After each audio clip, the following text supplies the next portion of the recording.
মুরাদ ভালোবাসার জায়গা মদিনা। একবার জোরে হবে না সুবহানাল্লাহ? সুবহানাল্লাহ। ভালোবাসার জায়গা মদিনা, ভালো লাগার জায়গা মদিনা, ভালোবাসার জায়গা মদিনা, ভালো লাগার জায়গা মদিনা। এত সুন্দর জায়গা কোথায় দেখি নাও, এত সুন্দর জায়গা কোথায় দেখি নাও, সাজিয়েছে দয়াল রব্বানা, ভালো লাগার জায়গা মদিনা, ভালোবাসার জায়গা মদিনা, ভালো লাগার জায়গা মদিনা। যারা নবীজির আশিক দিওয়ানা, যারা নবীজির প্রেমিক দিওয়ানা, আশিকি ছাড়া অন্য বুঝে না, ভালো লাগার জায়গা মদিনা, ভালোবাসার জায়গা মদিনা, ভালো লাগার জায়গা মদিনা। একটু জোরে হবে না সুবহানাল্লাহ? সুবহানাল্লাহ। আল্লাহ পাক আল্লাহ তাআলা আমাদের সকলকে এই জান্নাতি বাগানে বসার তৌফিক দান করেছেন। এই জান্নাতি বাগান আজকে শেষ দিন। আল্লাহ পাক আল্লাহ তাআলা বলতেছেন, এই জান্নাতি বাগানে যারা এসে বসে হাদিস কোরআনে বাণী শুনবে, আমল করবে, আমার আল্লাহ বলতেছেন ওই ব্যক্তিকে মরার পরে জান্নাতি দেওয়া হবে। জোরে বলেন সুবহানাল্লাহ। জি, আমি মা বোনদেরকে বলতে চাই, মা আপনারা বেশি দেরি না করে এই জান্নাতি বাগানে আসুন। কিছুক্ষণের মধ্যে আমাদের প্রধান অতিথি সাহেব আসবে, তিনার বক্তব্য আপনারা শুনতে পাবেন। আমি যেরকম নাত গদার বলছি, কিন্তু এই মুফতি সাহেব নাত গদার বলবে না, ঝাড়া ওয়াজ। তখন আমার মা বোনেরা তখন বলবে যে আরে মাওলানা ওবায়দুল ইসলাম জামালির বেলাতে যাওয়া ঠিক ছিল রে, নাত মাত গেলে শুনতে পেতাম, তো এখন পাবো না। তো তার জন্য বলছি মায়েদেরকে যে বেশি দেরি না করে তাড়াতাড়ি আসুন। কিছু হাদিস কোরআনের বাণী আজকে নতুন নতুন কিছু আপনাদেরকে বর্ণনা শোনাবো। আলহামদুলিল্লাহ, মানুষ যদি না থাকে তো কোনো বক্তাকে ওয়াজ করতে এনার্জি আসে না। জি, কোনো বক্তাকে ভালো লাগে না। আপনি বাংলাদেশ থেকে যদি আপনার 1 লাখ টাকা দিয়ে যদি বক্তাকে নিয়ে এসে যদি ফাঁকা ময়দানে বক্তব্য দিতে, কোনো বক্তা পারবে না, মনই খারাপ হবে, বক্তব্য হবে না। তো বাবা যে মুসলমান, তাই মায়েদেরকে বলছি, মা আপনারা বেশি দেরি করবেন না। আল্লাহ পাক আল্লাহ তাআলা এই জান্নাতি বাগানে আপনারা এসে বসুন। আল্লাহ পাক আল্লাহ তাআলা আমাদের নসিবে, আমাদের দিলেতে যাদের নবী মুস্তাফার মহব্বত আছে তারা এই জান্নাতি বাগানে বসবে। একবার মদিনার দিকে দিল দিলাকে ঝুমঝুম আছে দূর পড়ুন, আল্লাহুম্মা।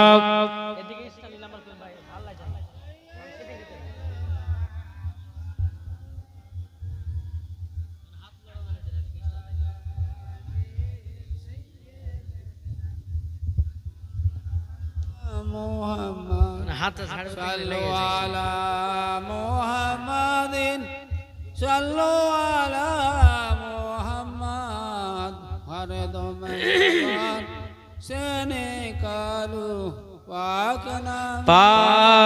नामे মুহাম্মদ সাল্লাল্লাহু তাআলা আলাইহি সাল্লাম। যতক্ষণ মানুষ না গোছল হবে ততক্ষণ গজাল বলি যায়, কি ঠিক না? বেরাদার ইসলাম মুআদ্দিস সামানিকরাও তাই কো বলতেছে, ও মদিনা তোমায় বলতে পারি না। জোর হবে না সুবহানাল্লাহ? ও মদিনা তোমায় বলতে পারি না, তোমারি বুকে শুয়ে আছে নবী মুস্তাফা। জোর হবে না সুবহানাল্লাহ? তোমারি বুকে শুয়ে আছে নবী মুস্তাফা ও গো দয়াল নবীজি একবার দেখা দাও যাব আমরা সোনার মদিনায় জোরওয়ালে আরে যাদের দিলে আছে নবী যাবে তারা মদিনা শরীফ দিলে আছে নবীজির দিলে আছে নবীজির আশিকানে দিওয়ানা আমরা নবীর পাগল দিওয়ানা আমরা নবীর আশিকি দিওয়ানা গো আমরা নবীর পাগল দিওয়ানা আরে মদিনাতে কান্দে নবী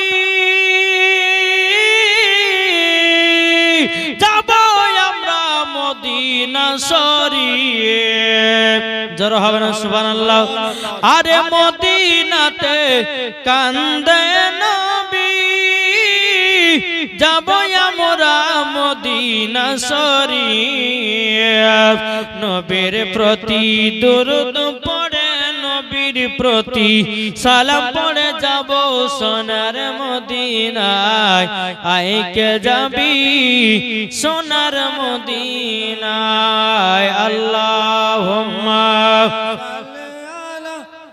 سيدنا মাওলানা মুহাম্মদ ওয়ালা سيدنا মাওলানা মুহাম্মদ সাল্লাল্লাহু তাআলা আলাইহি সাল্লাম বাবা যে মুসলমান ভাইরা এ সোনা মানিকেরাও আমার আল্লাহ পাক আল্লাহ তাআলা পবিত্র কোরআন থেকে বাবা যে আয়াতে কারিমা তেলাওয়াত করেছি আমার আল্লাহ পাক আল্লাহ তাআলা বলছে আন-নাবিয়্যু আওলা বিল মুমিনিনা মিন আনফুসিহিম আমার আল্লাহ বলতেছেন প্রত্যেকটা মুমিনের আত্মার চাইতে আমার নবীজি নিকটে আছে জরবান সুবহানাল্লাহ কি গো ঠিক না আমার আল্লাহ বলছে প্রত্যেকটা মুমিনের আত্মার চাইতে নবী আমার নিকটে আছে জোরে বলেন আর যাদের নবী নিকটে আছে তারা মরার পর জান্নাতি না জাহান্নামী জান্নাতি জি জান্নাতি এ ভাই মরণ সবাই স্মরণ করে কিন্তু কিছুক্ষণের মধ্যে আল্লাহর নবী ছিলেন হযরত সুলাইমান আলাইহিস সালাম কি বললাম সুলাইমান আলাইহিস সালাম তিনি এত ধন দৌলতের মালিক ছিলেন এত টাকা পয়সার মালিক ছিলেন আল্লাহ পাক আল্লাহ তাআলা পৃথিবীর সরজমিনে চারজন ব্যক্তিকে আল্লাহ বিশাল বড়লোক ধনী ব্যক্তি বানিয়েছিলেন কত বললাম চারজন ব্যক্তিকে তে চারজন ব্যক্তির নাম একটার নাম হচ্ছে বখতে নসর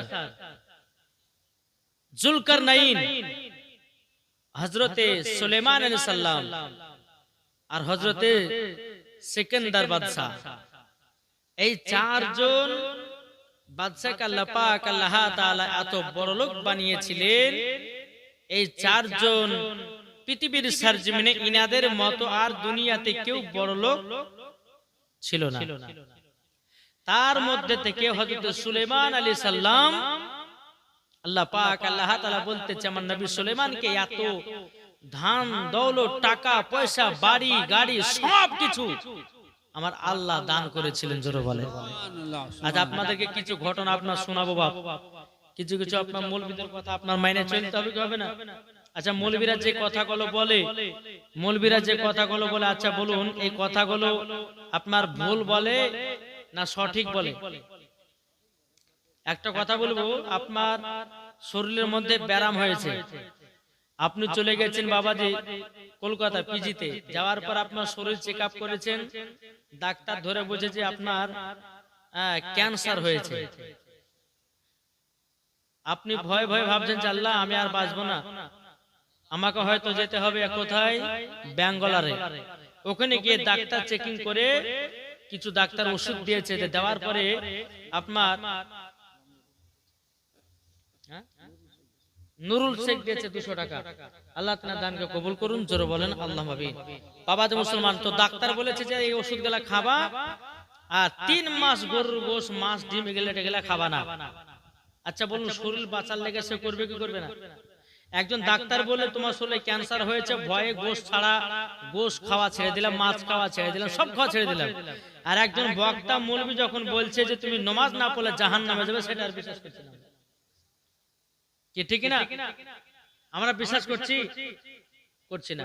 আজ আসুন বাবাজি মুসলমান, হযরত সুলাইমান আলাইহিস সালাম তিনি পৃথিবীর সরজমিন আল্লাহ পাক আল্লাহ তাআলা তিনাকে খুব বড় লোক বানিয়েছিলেন। জি, হযরত সুলাইমান আলাইহিস সালাম তিনার উত্তর দিলে, বাবা আমার নবী মুস্তাফার মহব্বত ছিল, কি ছিল না? তার জন্যতে বাবাজি তিনিও তো নবী হয়েছেন। আমার আল্লাহ পাক আল্লাহ তাআলা বলছো, গো আমার বান্দা বান্দিরাও, আমার নবীর ওসিলা দিয়ে 1,24,000 পয়গম্বর, মতান্তর 2,24,000 পয়গম্বর, বাবাজি সমস্ত নবীগণকে আমার নবীজির ওসিলায় তৈরি করেছেন। আমার আল্লাহ বলছে, আমি নবীকে যদি তৈরি না করতাম, আমি দুনিয়ার কোন নবী কেউ বানাতাম না। ইদ্রিসকে বানাতাম না, ঈসা মুসাকে বানাতাম না, আদমকে বানাতাম না, হাওয়াকে বানাতাম না। আল্লাহ বলছে যে নবীকে তৈরি যদি না করতাম, আমার আল্লাহ বলতেছে আমি পৃথিবীর সরজমিনে কোন জিনিসকে আল্লাহ বানাতেন না। তাহলে বলুন, এই সুলাইমান আলাইহিস সালাম তিনি একটা ছোট্ট ঘরে বসে বসে আল্লাহর ইবাদত করছেন। ছোট্ট ঘর বলতে কেমন? কুটির ঘর, বসে বসে ইবাদত করতেছে। হযরত সুলাইমান আলাইহিস সালামের একজন উম্মত বলছে, বলে হুজুর গো, আল্লাহ পাক আল্লাহ তাআলা আপনাকে এত টাকা পয়সার ধন দৌলতের মালিক দিয়েছে, মালিক বানিয়েছে, অথচ আপনি ছোট্ট করে ঘরে বসে আল্লাহর ইবাদত করছেন কেন?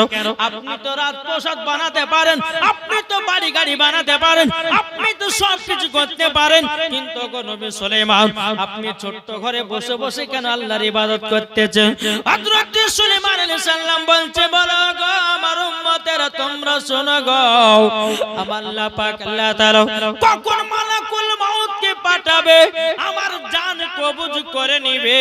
আমার আল্লাহ বলতেছে, বলো গো সুলাইমান আলাইহিস সালাম, তুমি মরণের ভয়ে তুমি রাত প্রসাদ বানাও না।